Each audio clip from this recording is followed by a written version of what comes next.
भदोही नगर पालिका चेयरमैन पद प्रत्याशी उर्वशी जायसवाल व नई बाजार प्रत्याशी निर्मला सोनकर के चुनावी जनसभा को संबोधित करने पहुंचे प्रदेश के उप मुख्यमंत्री केशव प्रसाद मौर्य। इस अवसर पर पूर्व मंत्री रंगनाथ मिश्रा, सांसद रमेश बिंद, विधायक औराई दीनानाथ भास्कर, विधायक ज्ञानपुर विपुल दुबे, जिला अध्यक्ष विनय श्रीवास्तव, अनिरुद्ध त्रिपाठी, ब्लॉक प्रमुख प्रशांत सिंह चिट्टू, विनीत बर्नवाल, प्रियंका जायसवाल, संगीता खन्ना, भरत जायसवाल, विनीत बर्नवाल आदि मंच पर उपस्थित थे। केशव प्रसाद मौर्य ने कहा कि चुनाव के दौरान तमाम लोग किसी को जाति के नाम पर तो किसी को मजहब के नाम पर भड़काने का कार्य करेंगे, लेकिन वे ये नहीं जानते हैं कि पीएम मोदी और सीएम योगी लोगों के दिलों में राज करते हैं। मैं आपसे कर्ज के रूप में वोट मांगने आया हूं, जीतने के बाद विकास के रूप में ब्याज के साथ लौटाया जाएगा। वहीं भदोही जिला निर्वाचन अधिकारी गौरांग राठी ने 11 मई को सभी मतदाताओं से मतदान करने की अपील। भदोही की चाहे नगर पालिका और चाहे नगर पंचायत, चाहे वार्ड, चारों तरफ कमल ही कमल खिला दो और पूरे क्षेत्र को हम भी कमल की तरह खिला देंगे, वादा आप सबसे करते हैं। सपा, बसपा, कांग्रेस आई, तीनों आपस में भाई भाई, ये ध्यान रखना, इन तीनों में कोई अंतर नहीं है। आने वाली 11 मई को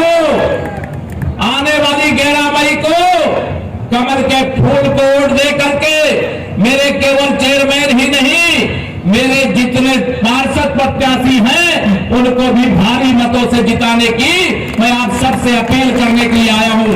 बताओ 11 मई को कमल खिलाओगे? दोनों हाथ उठा बताओ, खिलाओगे कमल? किसी के बहकावे में तो नहीं आओगे? ये कोई अगड़े की बात करेगा, कोई पिछड़े की बात करेगा, कोई दलित की बात करेगा, लेकिन भारतीय जनता पार्टी अगड़े, पिछड़े और दलित की त्रिवेणी है। यहाँ सबका साथ, सबका विकास, सबको सम्मान, सबको स्थान देने का काम होता है। जिन लोगों को आपने 2014 में धूल चटा करके कमल का फूल खिला करके हिंदुस्तान को विश्व के सबसे शक्तिशाली नेता माननीय नरेंद्र मोदी जी के हाथों में सौंप दिया, उसी दिन से जो जन विरोधी लोग हैं, जो गुंडों और अपराधी और माफियाओं के संरक्षण करता लोग हैं, उनकी चूड़े हिलाने का काम शुरू हो गया। 2014 के बाद 2017 आया, आपने 17 में सपा की साइकिल पंचर कर दिया, हाथी कहां गया कुछ पता नहीं चला, और 2019 में तो ये सपा, बसपा, कांग्रेस ये तीनों मिल गए कि गरीबों का मसीहा, किसानों का हमदर्द, नौजवानों का उज्जवल भविष्य बनाने वाला, माताओं बहनों के सशक्तिकरण के लिए दिन रात काम करने वाला नरेंद्र मोदी देश का प्रधानमंत्री न बनने पाए, याद है 2019 में, लेकिन आपने यहां से हमारे रमेश बिंद जी को सांसद बना करके यह बता दिया हम सपा, बसपा, कांग्रेस को तो आईसीयू में भेज सकते हैं, लेकिन मोदी जी को प्रधानमंत्री की कुर्सी से नहीं हटा सकते हैं। आपने एकजुटता के साथ यह ताकत दिखाने का काम किया, और 2019 में कमल खिलने के बाद मेरे मित्रों 2022 का विधानसभा चुनाव है।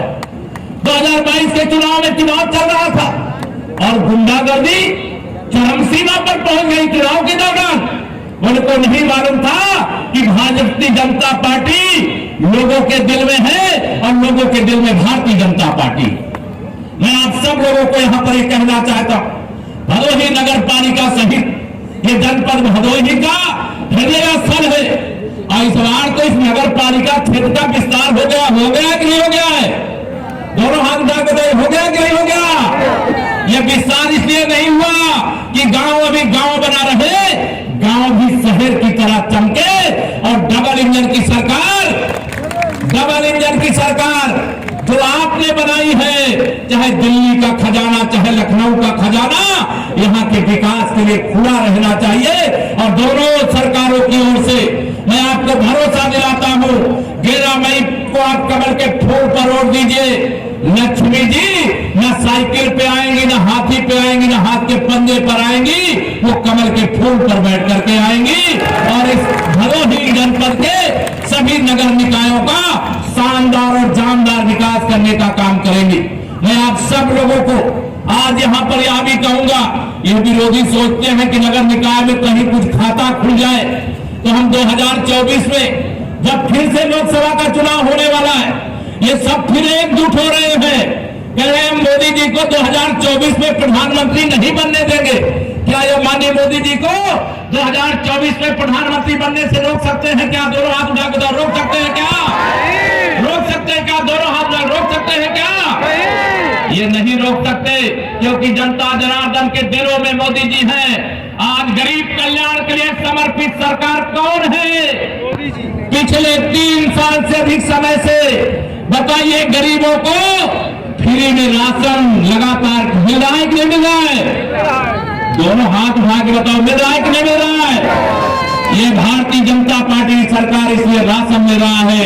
ये सपा बसपा कांग्रेस वाले तो कोई भाषण देते हैं, आप भूखे रहो इसकी इनको चिंता नहीं रहती है।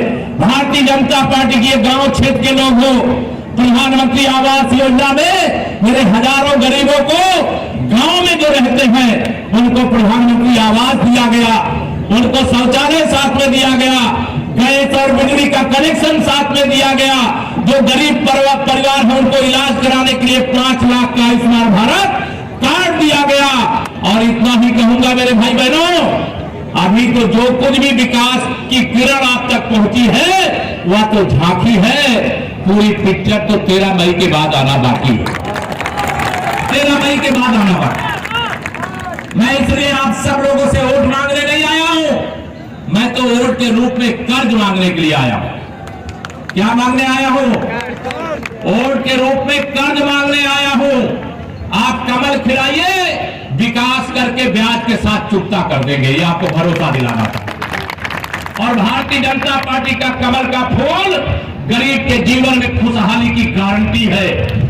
भारतीय जनता पार्टी का कमल का फूल गांव-गांव में, गली-गली में सुरक्षा की गारंटी है। उत्तर प्रदेश के 25 करोड़ लोगों के सुरक्षा का कवच है। भारतीय जनता पार्टी का कमल का फूल भ्रष्टाचार पर चोट करने की गारंटी है।